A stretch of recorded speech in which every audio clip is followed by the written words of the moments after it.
સમાચારમાં આગળ વાત કેનાલની જાહેરાતને વાવ થરાદ ભાજપ પ્રમુખે આવકારી છે। ખેડૂતોના હિતમાં સરકારે મહત્વનો નિર્ણય કર્યો છે। નરેશ ઠાકોરે નિવેદન આપ્યું કે વાવ થરાદ જિલ્લાના ખેડૂતોને મોટો ફાયદો થશે।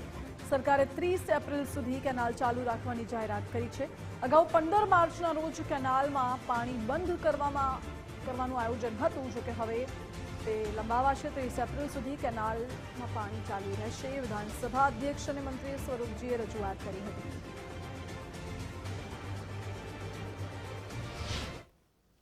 ત્યારબાદ વિધાનસભાના અધ્યક્ષ અને થરાદ વિધાનસભાના ધારાસભ્ય શંકરભાઈ ચૌધરી સાહેબ, વાવ થરાદ જિલ્લાના પ્રભારી મંત્રી ઋષિકેશભાઈ પટેલ સાહેબ અને રાજ્ય સરકારના મંત્રી અને વાવ વિધાનસભાના ધારાસભ્ય સૌરભજી ઠાકોર અમે સૌએ સાથે મળી અને ગુજરાત મુખ્યમંત્રી ભૂપેન્દ્રભાઈ પટેલ સાહેબને ભલામણ કરી હતી અને ભલામણને અનુકરણ કરી અને રાજ્યના મુખ્યમંત્રી સાહેબે પરિપત્ર કર્યો છે કે 30 એપ્રિલ સુધી નર્મદા કેનાલનું પાણી ચાલુ રહેશે। આ ગુજરાત સરકારના નિર્ણયને અમે આવકારીએ છીએ।